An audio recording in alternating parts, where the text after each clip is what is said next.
नमस्कार विद्यार्थी मित्रांनो, माझं नाव अजितेश आणि मी पुन्हा एकदा स्वागत करतो तुमचं सर्वांचं आपल्या मराठी YouTube चॅनलवरती, ज्याचं नाव आहे रायगड मॅथ्स। तर मित्रांनो, इयत्ता 10वी गणित भाग 2 त्यातलं आपलं तिसरं प्रकरण सुरू आहे वर्तुळ। आणि या लेक्चर मध्ये आपण सराव संच 3.4 सोडवण्यासाठी सुरुवात करणार आहे। सराव संच 3.1, 2, 3 आपले ऑलरेडी सोडवून झालेले आहेत। ज्या कोणी विद्यार्थ्यांनी ते व्हिडिओ पाहिले नसतील तर ह्याच व्हिडिओच्या डिस्क्रिप्शन मध्ये मी त्या लिंक मेन्शन करतोय, तुम्ही जाऊन पाहू शकता। अदरवाइज आपल्या प्लेलिस्ट वरती अपडेटेड आहे, तुम्ही तिकडे जाऊन पाहू शकता। सराव संच 3.4 साठी यामध्ये टोटल 8 प्रश्न आहेत आणि 4 वेगवेगळ्या प्रमेयांचा आपल्याला अभ्यास करायचा आहे। तर एकाच लेक्चर मध्ये हे सर्व काही आपण कव्हर करू शकत नाही, त्यामुळे आज आपण जे इम्पॉर्टंट 2 प्रमेय आणि सराव संच 3.4 मधले पहिले 3 प्रश्न आहेत ते कव्हर करणार आहे। समजून घ्या, 2 प्रमेय आणि सराव संच 3.4 मधले पहिले 3 प्रश्न आपल्या ह्या भाग 1 मध्ये कव्हर करतोय। भाग 2 मध्ये उरलेले 2 प्रमेय आणि जेवढे शेवटचे प्रश्न उरले ते आपण कव्हर करणार आहे। तर आजच्या लेक्चरला सुरुवात करूया, लेट्स स्टार्ट। तर मित्रांनो, सर्वात पहिलं प्रमेय आपण फेस करतोय ते म्हणजे आंतरलिखित कोनाचे गुणधर्म किंवा प्रमेय काही बोलू शकता तुम्ही। आंतरलिखित कोन म्हणजे काय समजून घ्या। सपोज एक माझ्याकडे वर्तुळ आहे, केंद्रबिंदू झाला वर्तुळाचा। या आधीच्या लेक्चर मध्ये आपण केंद्रीय कोनांचे गुणधर्म शिकलेलो। केंद्रीय कोन म्हणजे केंद्रबिंदू पासून जे केंद्रबिंदूच्या रिलेटेड जे कोन तयार होतात ते केंद्रीय कोन झाले। आंतरलिखित कोन म्हणजे काय, हा वर्तुळाच्या आतमध्ये कुठेही तयार होऊ शकतो। आणि आपल्याला माहिती आहे एक कोन तयार होण्यासाठी किंवा कमीत कमी 2 बाजूंची गरज असते, ठीक आहे। आता केंद्रीय कोन तर नाही, म्हणून केंद्रबिंदूतून तर लाईनी येणार नाही। आंतरलिखित कोन आहे वर्तुळाच्या आतमध्ये कुठेही, म्हणजे कडेवरती इथे इथे इथे इथे कोणत्याही भागामध्ये तयार होऊ शकतो। कंडिशन अशी आहे की कोन तयार होण्यासाठी ऍटलीस्ट 2 बाजूंची गरज असते। तर सपोज ह्या 2 वर्तुळाच्या जीवांचा आपण यूज करून हे कोन ड्रॉ करू शकतो। सपोज एक जीवा आहे माझ्याकडे AB आणि एक जीवा आहे AC, ठीक आहे। ह्या 2 जीवा एकमेकांना A बिंदू मध्ये इंटरसेक्ट करतायत, भेटतायत, त्यामुळे इकडे जो कोन तयार होतोय तर अशा कोनाला आपण बोलणार आंतरलिखित कोन। वर्तुळाच्या आतमध्ये कुठेही फॉर्म झालाय तो कोन, तो झाला आपल्यासाठी आंतरलिखित कोन। आणि या प्रमेयामध्ये किंवा या गुणधर्मामध्ये आपल्याला काय रिलेशन शिकायचं आहे, तर आंतरलिखित कोन आणि ह्या कोनाने जेवढा वर्तुळाचा भाग खंडित केलाय, म्हणजे हे बघा एवढा भाग ह्या कोनाच्या अंडर मध्ये आहे, ठीक आहे। 2 वेगवेगळ्या जीवांमुळे एकतर A हा कोन तयार झाला आंतरलिखित कोन, आणि ह्या 2 जीवांमुळेच ह्या 2 जीवांनी पूर्ण वर्तुळाचा एवढा भाग कॅप्चर केलाय, समाविष्ट केलेला आहे, ठीक आहे। तर कोनाला तर आपण नाव दिलं आंतरलिखित कोन, आणि हा जो कंस खंडित केला या लोकांनी किंवा या 2 जीवांनी, तर ह्याला आपण बोलणार आंतरखंडित कंस, ठीक आहे। तर आपल्याला ह्या दोघांमध्ये रिलेशन शिकायचं आहे। रिलेशन असं आहे की जो आंतरलिखित कोन आहे, आंतरलिखित कोन, आता मी शॉर्टकट मध्ये लिहितोय, आंतरलिखित कोन हा याचं रिलेशन आपल्याला शिकायचं आहे। हा कसा असणार, अर्धा असणार, म्हणजेच 1/2 असणार कोणाच्या, तर ह्या पूर्ण आंतरखंडित केलेल्या कंसाचा। म्हणजे सपोज आता हा कंस माझ्याकडे BC, तर ह्या BC च्या 1/2 असणार आंतरलिखित कोन। जर का याला इक्वेशन फॉर्म किंवा गणिती भाषेमध्ये लिहायचं आहे तर कसे लिहू शकतो आपण, कोन लिहायचा आहे, A कोनाबद्दल आपल्याला रिलेशन लावायचं आहे कंस BC बरोबर। तर A कोन मेन्शन करूया, BAC वाचा की CAB वाचा, काही वाचा, मी BAC वाचतोय। मग कोन BAC हा कसा असणार आहे माझा, 1/2 पट असणार आहे कोणाच्या, तर त्यांनी खंडित केलेल्या कंसाच्या, म्हणजे कंस BC, ठीक आहे। एक नॉर्मल एक्झाम्पल सांगतो। सपोज कंस BC माझ्याकडे आहे 40 अंश, तर मग ह्या 40 अंशावरून जर का आपल्याला कोणी आंतरलिखित कोनाचे माप विचारले तर आपण हेच गुणधर्म यूज करून आंतरलिखित कोनाची व्हॅल्यू काढू शकतो। तर बघा याच्यामध्ये सबस्टिट्यूट करू आपण। कोन BAC काढायचा, म्हणजे हा कोन आपल्याला विचारलाय आणि या कंसाचं माप दिलेले 40, तर कसं होईल 1/2 गुणिले BC चा माप आपण सबस्टिट्यूट करतोय 40, 2 ने 40 ला भाग लावू शकतो, 20 20 40, म्हणजे काही वाचा तुम्ही, 20 दुणे 40 होतात। म्हणजेच काय की ह्या कोनाचे माप किती आहे, 20 अंश आहे, जेव्हा हा कोन ह्यांनी खंडित केलेला कंस 40 अंशाचा असेल, ठीक आहे। सोपा गुणधर्म आहे। आंतरलिखित कोन हा त्यांनी खंडित केलेल्या कंसाच्या अर्धा असतो, निम्मा असतो, सोपा गुणधर्म आहे। पहिलं प्रमेय आपलं एवढंच आहे ह्या प्रमेयामध्ये, बाकी काही जादूटोना नाहीये, ठीक आहे। आता दुसरा गुणधर्म आपल्याला शिकायचा आहे, हा पण एकदम सोपा आहे। प्रमेयाचं नाव आहे चक्रीय चौकोनाचे गुणधर्म। चक्रीय चौकोन म्हणजे काय, जो चौकोन वर्तुळाच्या आतमध्ये फॉर्म होतो, मग तो कसा पण वाकडा तिकडा फॉर्म होते, आपल्याला काही लेनदेन नाही. वर्तुळाच्या आतमध्ये जर एखादा चार कोनवाली आकृती म्हणजे चौकोन जर आपल्याला दिसला तर तो चक्रीय चौकोन असतो. सपोज याला आपण नाव देऊया ABC आणि D. तर ह्या प्रमेयामध्ये आपल्याला काय शिकायचे आहे की चक्रीय चौकोनाचा गुणधर्म एकदम सोपा आहे. समोरासमोरील कोन एकमेकांचे पूरक असतात. ठीक आहे, समोरासमोरील कोन म्हणजे आता बघा हा A कोन आहे, ह्या कोनाचा समोरचा कोन कोणता आहे तर C, आणि हा B कोन आहे, ह्या B कोनाच्या समोरचा कोणता आहे तर D. तर हे समोरासमोरचे कोन कसे असणार पूरक असणार. पूरक म्हणजे 180 अंशाचे सप्लिमेंटरी आपण त्याला बोलतो. ठीक आहे, तर बघा याचं रिलेशन कसं या प्रमेयामध्ये एकदम सोपा प्रमेय आहे की कोन A अधिक A च्या समोरचा कोन कोणता आहे तर C, कोन C इज इक्वल टू किती असणार 180 अंश. आणि त्याचप्रमाणे B आणि D पण एकमेकांच्या ऑपोजिट आहेत, विरुद्ध कोन आहेत. त्यामुळे कोन B अधिक कोन D ह्या दोघांची पण व्हॅल्यू किती असणार तर 180 अंश. हे दोन पण कोन एकमेकांना पूरकच असणार. ठीक आहे, सोपे दोन्ही पण गुणधर्म आहेत. आंतरलिखित कोनाचा गुणधर्म आणि चक्रीय चौकोनाचा गुणधर्म. आंतरलिखित कोनाचा गुणधर्म काय बोलतो, आंतरलिखित कोन हा कंसाच्या निम्मा असतो, कंसाचे माप त्या कोनापेक्षा डबल असतं, एवढंच आहे. चक्रीय चौकोनाचा गुणधर्म काय बोलतात, समोरासमोरचे कोन एकमेकांना पूरक असतात. समोरासमोरचे कोन एकमेकांना मिळून 180 अंश तयार करतात, हा चक्रीय चौकोनाचा गुणधर्म. एवढे दोन सोपे गुणधर्म आहेत. सराव संच 3.4 साठी आपण स्टार्ट करूयात. पहिलाच प्रश्न बघूयात, लेट्स स्टार्ट. तर मित्रांनो पहिलाच प्रश्न आहे, एक आकृती दिली आहे, एक वर्तुळ दिलंय, त्याच्यामध्ये काहीतरी त्रिकोण वगैरे दिलेला आहे. तर मी पूर्ण प्रश्न नाही लिहिलाय, जे इम्पॉर्टंट आहे ते मी तुम्हाला वाचून दाखवतो आणि आपल्याला काय नक्की या प्रश्नामध्ये विचारलंय ते सांगतो. ठीक आहे, तर प्रश्न असा एक आकृती आहे आणि दिलाय जीवा AB. जीवा AB कुठे आहे बघा, A आणि B ही एक वर्तुळाची जीवा आहे. हिचं रिलेशन कसे दिलंय, AB ची लांबी वर्तुळाच्या त्रिज्या एवढी आहे. तर सर्वात पहिला प्रश्न वर्तुळाच्या त्रिज्या शोधा. केंद्रबिंदू पासून ज्या काही लाईनी असतात त्या वर्तुळाच्या त्रिज्या असतात. तर बघा केंद्रबिंदू O आहे आणि O पासून A पर्यंत म्हणजे OA ही एक त्रिज्या आहे आणि OB ही एक त्रिज्या आहे. वर्तुळाच्या त्रिज्या ह्या सेम असतात, यांचं मेजरमेंट सेम असतं. त्याच्यामुळे OA जेवढी आहे तेवढीच ही OB ह्या पण त्रिज्येचं माप असणार. आणि AB चं एक रिलेशन दिलंय की AB ची पण लांबी ह्या दोघांच्या एवढी आहे, म्हणजेच AB एकरूप असेल OA आणि एकरूप असेल OB. म्हणजेच काय की हा जो त्रिकोण फॉर्म झाला, नीट बघा, त्रिकोण OAB काही वाचा, AOB BOA काही वाचा.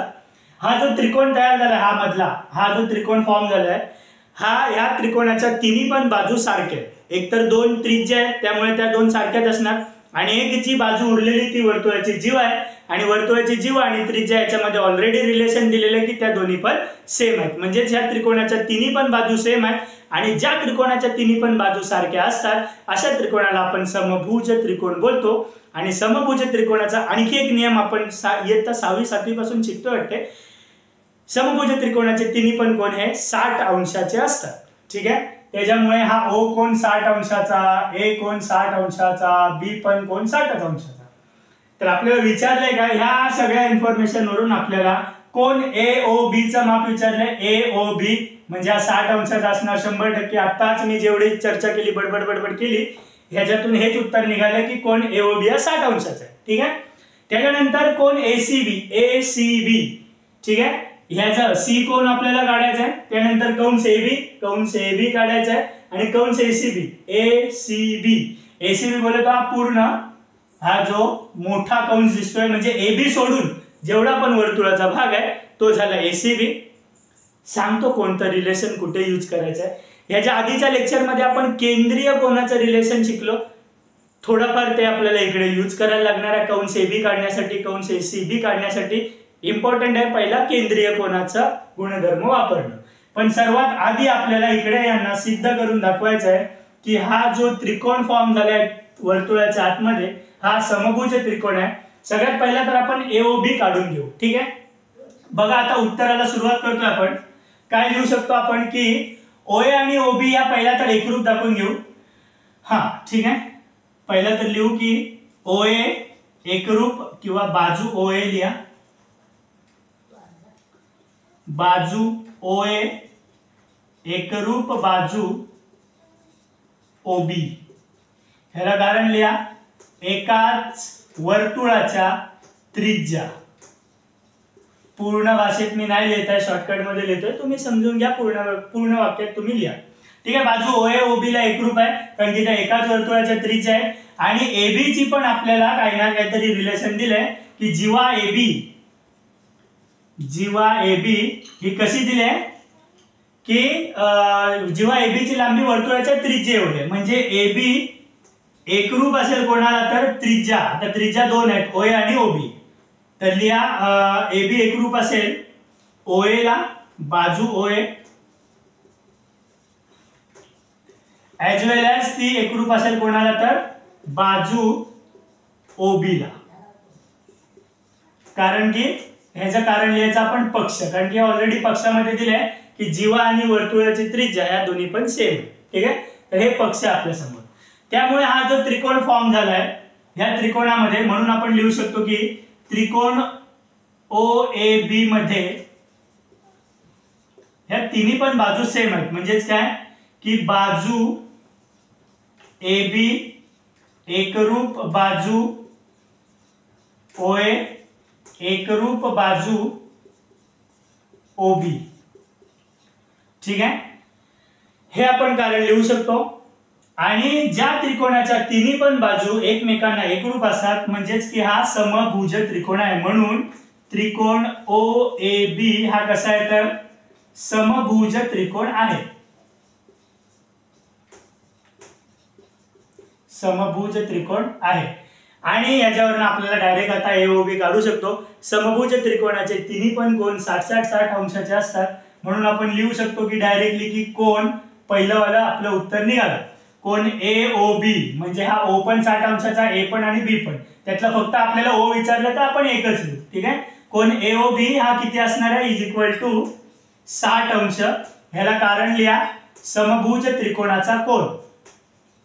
समभुज त्रिकोणाचा कोन.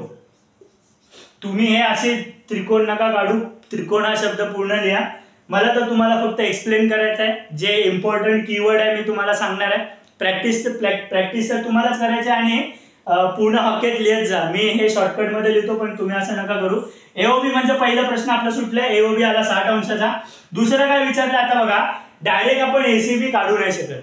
आता एक तुम्ही आकृती बघून तुम्हाला पण समजलं असेल की बघा हे त्रिज्येनी हा एक जो कोन तयार झाला हा ओ कोन म्हणजे एओबी कोन हा कसा आहे आंतरलिखित कोन आहे. आपण तुम्हाला गेल्या लेक्चर मध्ये शिकलो की केंद्रबिंदू मध्ये जो कोन तयार होतो त्या केंद्रीय कोन आहे, आंतरलिखित कोन नाही. केंद्रबिंदू मध्ये जो कोन तयार होतो त्याला आपण केंद्रीय कोन बोलतो. आणि केंद्रीय कोनाचं रिलेशन माहिती आपल्याला, या केंद्रीय कोनाने किती भाग कव्हर केलाय वर्तुळाचा म्हणजेच किती कंस खंडित केलाय तर बघा हा ए बिंदू पासून ते बी बिंदू पर्यंत. म्हणजे हा कंस एबी हा या केंद्रीय कोनाने खंडित केलाय. आणि आपल्याला केंद्रीय कोनाचा गुणधर्म माहिती आहे, केंद्रीय कोन आणि त्यांनी खंडित केलेला कंस हे दोन्ही पण एकमेकांना कसे असतात एकरूप असतात. त्यामुळे जर कोन एओबी 60 अंशाचा आहे तर कंस एबी पण आपला किती येणार तर 60 अंशाचा येणार. तर आपण आता डायरेक्ट लिहू शकतो. इकडे बघा कसं लिहायचं, इकडे या साईडला करू आपण. हा वाटल्यास पार्टेशन करून घेऊ जर जागा पुरलीच नाही तर. ठीक आहे. एओबी 60 काढला आपण. आता आपण लिहू शकतो की परंतु हा जो एओबी आहे कोन एओबी जो आहे हा कसा आहे तर केंद्रीय कोन आहे. केंद्रीय कोन आहे. आणि केंद्रीय कोनाच्या गुणधर्मानुसार कंस एबी आणि त्या कोनाचा आपण रिलेशन लावतोय. म्हणून आपण लिहिणार की कोन एओबी हा एकरूप असेल कोणाला त्यांनी खंडित केलेला कंसाला म्हणजेच कंस एबी ला. माप कंस एबी. ठीक आहे.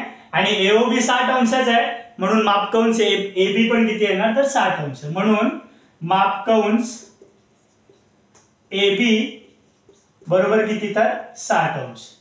आणि हे आपण जो कंस एबी काढणं हे गरजेचं होतं कारण की कंस एबी वरूनच आपण हा कंस एसीबी काढू शकतो. तर सर्वात पहिलं तर एबी काढणं आपल्याला गरजेचं होतं. ठीक आहे. त्यामुळे तिसरा वाला प्रश्न आपण सॉल्व्ह केलाय. कंस एबीचं मेजर काढायला सांगितलेलं आपण काढून दाखवलेलं आहे.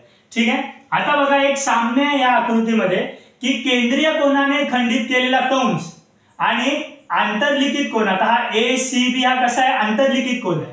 तर केंद्रीय कोनाने खंडित केलेला कंस आणि आंतरलिखित कोनाने खंडित केलेला कंस हे दोन्ही पण सारखेच आहे. ठीक आहे. पण इकडे आपल्याला आंतरलिखित कोनाची व्हॅल्यू विचारल्या किती, परंतु आपल्याला यांनी खंडित केलेल्या कंसाचं मेजरमेंट माहिती आहे, ते आपण आताच काढलंय. म्हणजे कोन ACB ने पण हा कंस ABच खंडित केलाय आणि कंस AB आपल्याकडे आहे. तर ह्या कंस AB च्या मेजरमेंट नुसार आपण कोन ACB चं माप काढू शकतो. ठीक आहे. आपण इकडे जे केंद्रीय कोनाचा सहाय्य म्हणजे वापर करून कंस AB पहिला काढून घेतला आणि याच गोष्टीवरून आपण आंतरलिखित कोनाचं मेजरमेंट काढतोय. मग इकडे लिहायचं की सेकंड टॉपिक आपण काय लिहू शकतो की कोन ACB.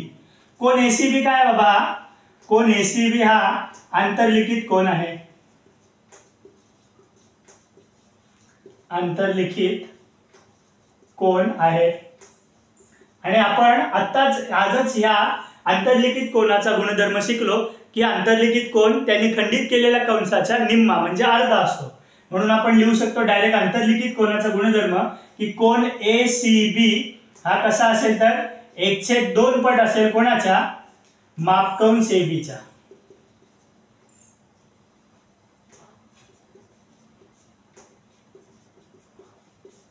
ठीक आहे. आता याच्या पुढे तुम्ही कारण लिहू शकता आंतरलिखित कोनाचे प्रमेय. आता मला जागा नाही पुरणार त्याच्यामुळे मी नाही लिहित. कोन ACB किती, ACB काढण्यासाठी आपण एक रिलेशन यूज केला आंतरलिखित कोनाच्या प्रमेयाचं. आपल्याला ACB निघून जाईल, हे 1/2 ॲज इट इज जसेच्या तसे. मापकंस AB चं माप आपण काढलंय 60, तेच इकडे या जागी आपण सबस्टिट्यूट करतोय 60. 2 ने 60 ला भाग लावू शकतो, याचं उत्तर येईल 30. 30 दुने 60 होतात. त्यामुळे कोन ACB पण आपला निघाला. कोन ACB किती आहे तर 30 अंशाचा असेल, म्हणजे त्यांनी खंडित केलेल्या कंसाच्या निम्मा म्हणजे हाफ. ठीक आहे. तर अशा पद्धतीने आपण कोन ACB पण काढलाय. कोन ACB कुठे आहे, ACB पण निघाला. राहिला काय फक्त कंस ACB. बघा हा बाहेरचा नाही, वर्तुळाच्या आतमध्येच आहे, पण मी तुम्हाला हायलाइट बाहेरून करून दाखवतोय. ACB एवढा मोठ्या कंसाचा मेजरमेंट आपल्याला विचारलंय. ठीक आहे. आता जर ह्या आकृतीकडे तुम्ही परत एकदा बारकाईने विचार केला तर आपल्याला माहिती आहे वर्तुळाचा गुणधर्म की वर्तुळाचं माप, पूर्ण वर्तुळाचं माप किती असतं तर 360 अंश असतं. ठीक आहे. आता त्यातला हा ACB जर भाग सोडला तर फक्त ABच भाग उरतोय आणि ह्या AB भागाची व्हॅल्यू किती आहे, माप किती आहे ते आपल्याला माहिती आहे. जर का पूर्ण वर्तुळाचं माप 360 असेल, त्यातनं एवढाच भाग जर आपण वजा केला म्हणजे AB कंस जर काढून टाकला तर येणारं उत्तर जे असेल ते ACB चं उत्तर असेल. ठीक आहे. समस्या तुम्हाला काय बोलतो मी, पूर्ण वर्तुळाचं मेजरमेंट असतं 360 अंश. तर ह्या पूर्ण वर्तुळाच्या मेजरमेंट मधना फक्त AB तर आपल्याला विचारले नाही, तर AB फक्त एवढा भाग वेगळा करून आपल्याला ACB चं जर व्हॅल्यू काढायला सांगितलंय तर AB कंसाचं माप आपण पूर्ण वर्तुळाच्या मापातून वजा केलं तर येणारं उत्तर कोणाचं असेल तर कंस ACB चा असेल. इकडे आपण तेच यूज करणार आहे. त्याआधी आपल्याला लिहायला लागेल की वर्तुळाचे माप किती असतं तर बाबा 360 अंश असतं. ठीक आहे. हा एकदम सोपा, आपण लहानपणापासून शिकतोय. पूर्ण वर्तुळाचं माप किती असतं तर 360 अंश असतं. आणि म्हणून आपण लिहू शकतो की पूर्ण वर्तुळ कोणाकोणापासून तयार झालाय की मापकंस ACB अधिक मापकंस AB केलं तर पूर्ण वर्तुळाचा मेजर निघेल. मग तेच करूया आपण. मापकंस ACB अधिक मापकंस AB बरोबर किती असेल तर, असं काय होतंय, AB किती असेल तर 360 अंश असेल. 360 अंश असेल. ठीक आहे. तर ACB चं तर मेजरमेंट आपल्याला माहिती नाही, पण AB चं माहिती आहे. आणि आपल्याला ACB चं मेजर विचारलंय, काढायचं आपल्याला त्याचे. त्यामुळे मापकंस ACB जसंच्या तसं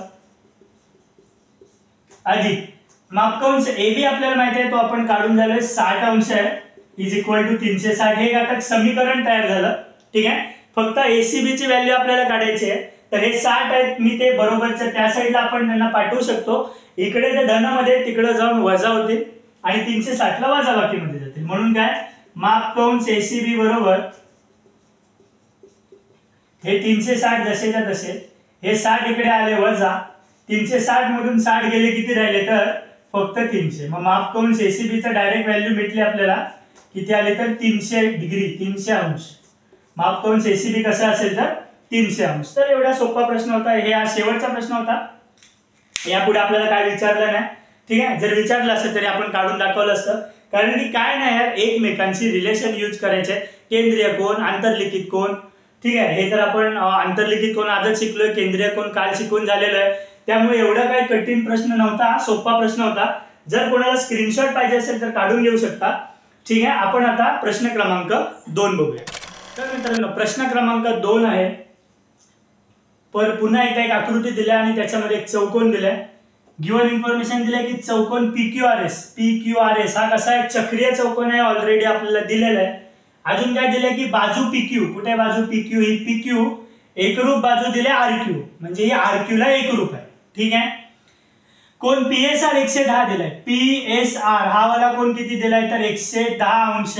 आणि ह्या सगळ्या गोष्टीवरून आपल्याला काय काय काढायचं आहे, कोन PQR, मापकंस PQR, मापकंस QR आणि कोन PRQ आपल्याला काढायचं. तर 1 बाय 1 आपण सॉल्व्ह करायला सुरुवात करूया. त्यांना सगळ्यात पहिलं काय विचारले तर PQR विचारले. कुठे आहे PQR? PQR म्हणजे हा वाला कोन. चक्रीय चौकोनाचा गुणधर्म आताच आपण शिकलो. समोरासमोरचे कोन हे पूरक असतात. मापकोन PSR चं माप आपल्याला दिलेलं 110. S कोनाचा समोरचा कोन आहे Q, म्हणजे ह्या दोघांमध्ये आपण रिलेशन लावू शकतो. म्हणून लिहायचं की चौकोन PQRS हा काय बाबा चक्रीय चौकोन आहे. हे आपल्याला पक्षामध्येच दिले, चक्रीय चौकोन आहे. कारण लिहायचा पक्ष, सगळा कारण पक्षावरती ढकलायचं. ठीक आहे, पक्षामध्ये दिले त्याच्यामुळे आपण लिहू शकतो की म्हणून कोन PSR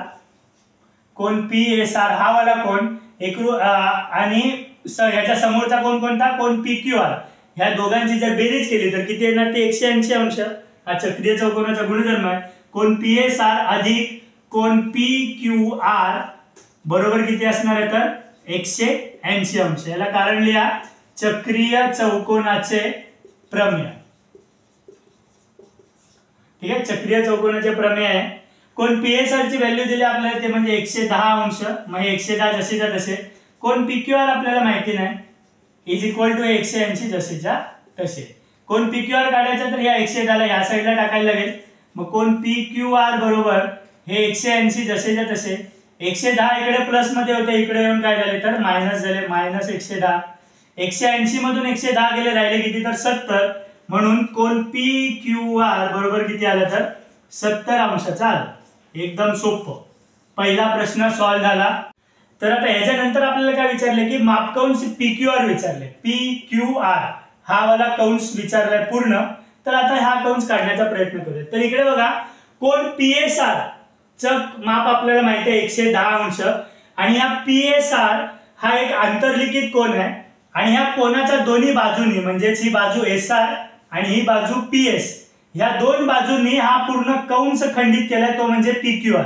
ठीक आहे, तर इकडे केंद्रीय कोनाचं आंतरलिखित कोनाचा गुणधर्म वापरून आपण कंस PQR चं मेजर डायरेक्टली काढू शकतो. ठीक आहे, तर बघा आता आपल्याला माहिती आहे की इकडे कंटिन्यू करूया. चला, कोन PSR हा कसा आहे, आंतरलिखित कोन आहे. आंतरलिखित कोन आहे.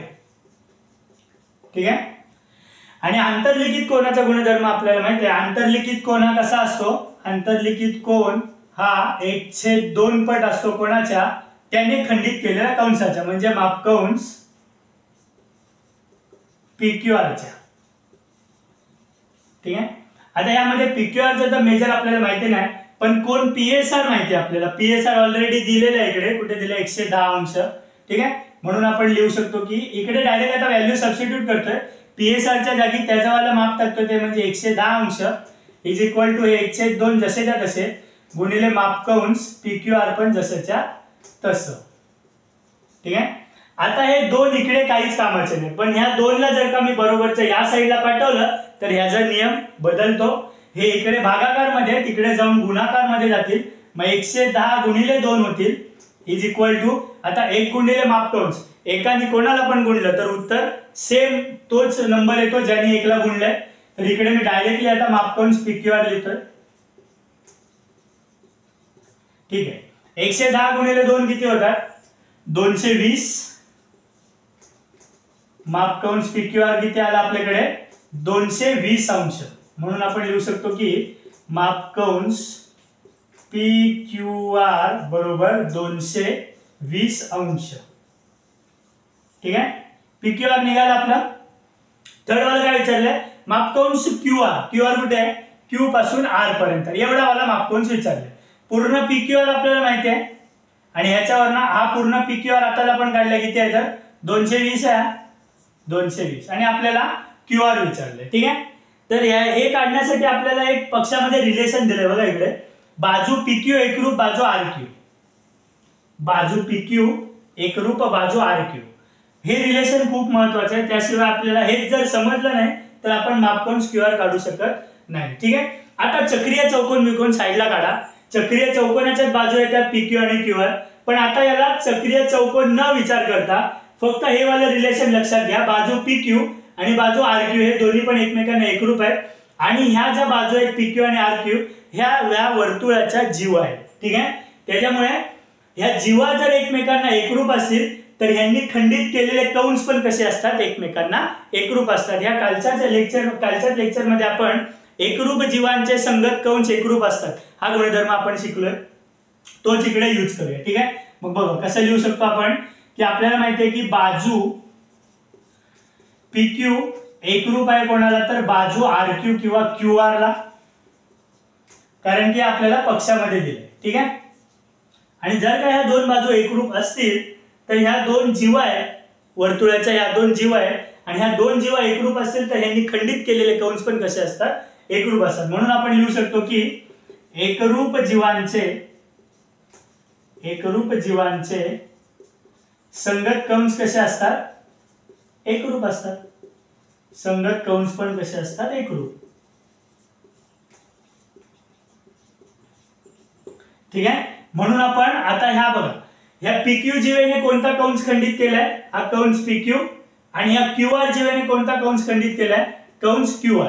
ठीक आहे. आणि हे दोन्ही पण कंस मिळून पूर्ण PQR तयार झालेला आहे.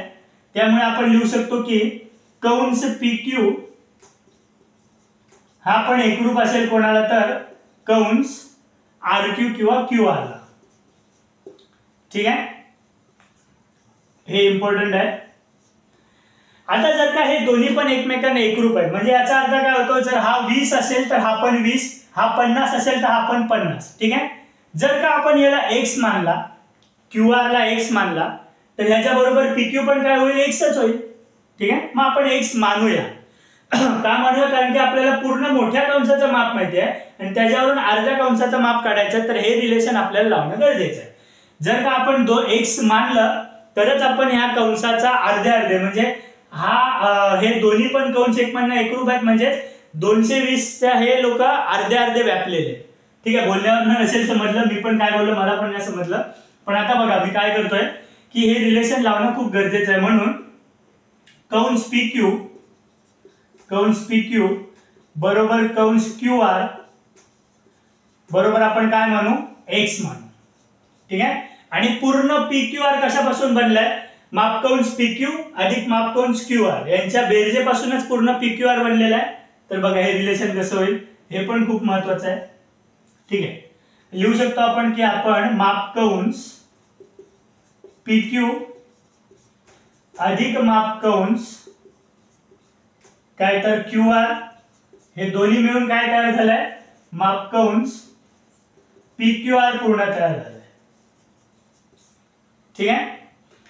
पण आपण लक्षात घ्या इकडे PQ आणि QR ला आपण काय अजून केलंय? PQ आणि QR ला आपण x मानलाय तर या PQ आणि QR च्या जागी आपण x ही सबस्टिट्यूट करू शकतो. मग इकडे लिहा ह्याचं माप किती आहे तर x अंश अधिक ह्याचं पण माप किती आहे तर x अंश इज इक्वल टू पूर्ण मापकंस PQR. आता PQR चा आपल्याला मेजर माहिती आहे.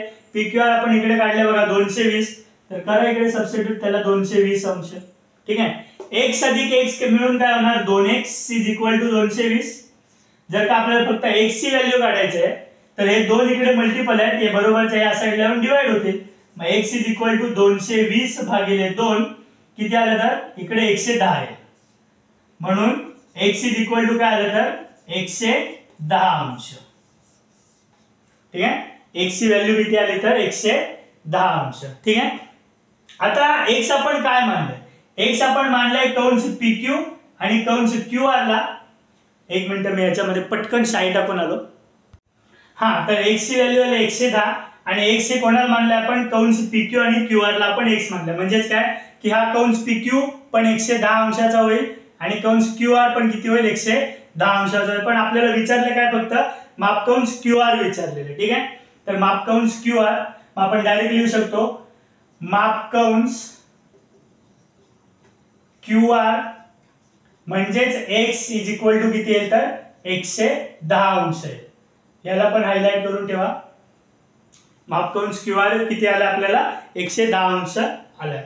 आता चौथा प्रश्न काय की कोण PRQ? कुठे आहे PRQ? PRQ हा वाला कोण.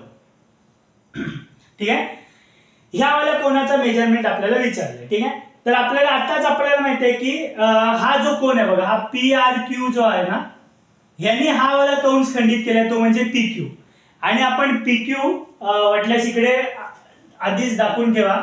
कंस QR = कंस x च्या आधी काय लिहा = मापकंस PQ पण लिहा.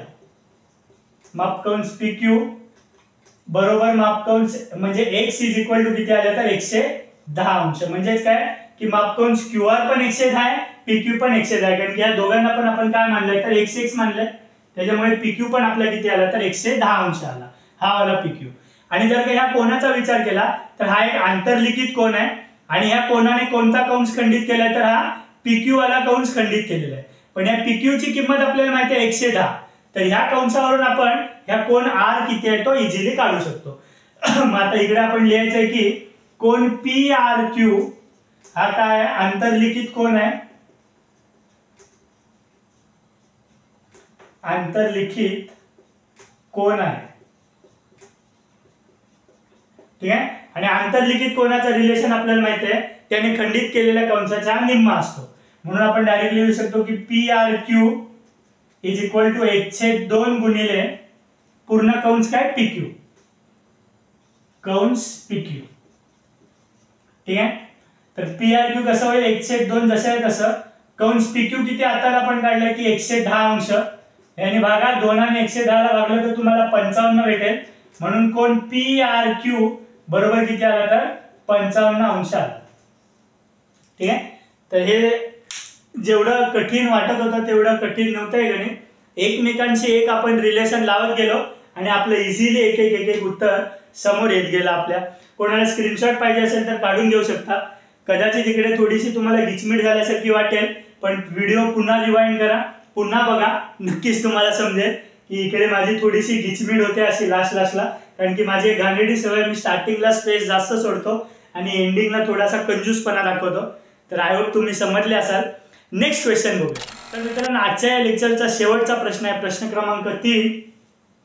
काय दिलंय की चक्रीय चौकोन MRPN मध्ये कोण R ची किंमत दिली 5x - 13 व कोण N दिले 4x + 4. आणि ह्या गोष्टीवरून आपल्याला काय विचारलंय की नक्की कोण R आणि N किती, कोण R आणि N ची नक्की एक्झॅक्टली मापे किती. तर बघा, चक्रीय चौकोन दिलाय म्हणजे एका वर्तुळामध्ये चौकोन आलं, ह्या टाईपचा काहीतरी चक्रीय चौकोन असेल ते, आणि त्याचं नाव काय MRPN. हा MRP आणि N सपोज हा आपला चक्रीय चौकोन आहे. यातलं कोण R ची व्हॅल्यू दिलेली आहे ती म्हणजे समीकरणामध्ये दिलाय 5x - 13 आणि कोण N म्हणजे त्याच्यात समोरचा काय दिलाय तर 4x + 4.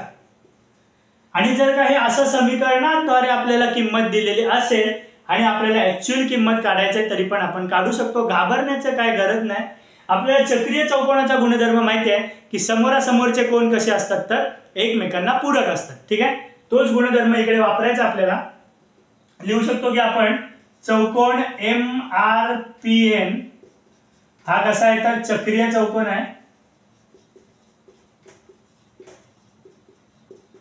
कारण लिहायचं की हे आपल्याला कशामध्ये दिलंय तर पक्षमध्ये दिलेलं आहे.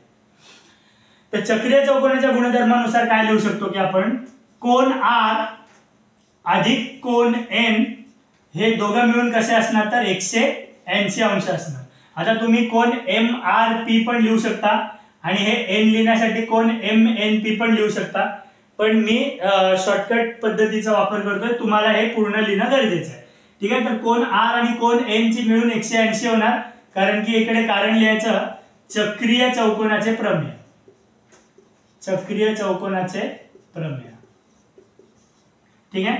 तर कोन आर किती आहे फक्त आता व्हॅल्यू सबस्टिट्यूट करायचे. 5x - 13 अधिक कोन एन किती आहे तर 4x अधिक 4 आणि हे मिळून किती असणार तर 180 अंश असणार. ठीक आहे. आता लाईक साइडला एकत्र करा, जे सेम कंटेंट आहेत त्याला एकत्र करा. बघा x वाला कंटेंट सेम आहे, x x म्हणजे 5x 4x आणि दोन्ही पण प्लस मध्ये आहेत. तर आपण यांची काय करायचे, यांना अरेंज करतोय आपण. 5x अधिक 4x वेगळे अरेंज केले आणि हे -13 उरले काय फक्त आता -13 आणि 4. -13 अधिक 4 जसेच्या तसे इज इक्वल टू 180 अंश. याला पहिला सॉल्व्ह करून घ्या. 5 आणि 4 मिळून होणार 9 आणि x जसेच्या तसे म्हणजे 9x आणि -13 अधिक 14 दोन्ही पण भिन्न चिन्ह आहेत, बेरीज आहे तरी वजाबाकी करायला लागेल आपल्याला. -13 मधून 4 गेले किती राहिले तर 9 राहिले आणि चिन्ह राहील मोठ्या संख्येचं म्हणजे -9. 13 ही मोठ्या संख्या आहे आणि 13 पुढे वजा आहे, त्याच्यामुळे येणारं उत्तर -9 इज इक्वल टू 180. आता बघा हे फक्त 9x इकडे ठेवले, जर काही -9 बरोबरच्या त्या साईडला पाठवले तर हे अधिक होतील. मग तसंच करू आपण. ठीक आहे. 9x जसेच्या तसे इकडे हे 180 पण तसेच, हे -9 इकडे येऊन काय झाले तर अधिक झाले. कसं होईल मग 9x इज इक्वल टू 180 अधिक 9 किती होणार 189. या साईडला येऊ. 189 म्हणजेच काय, वाटल्यास x इथेच काढून घेऊ. चला 189 आहे तर आपल्याला x इकडून मिळून जाईल.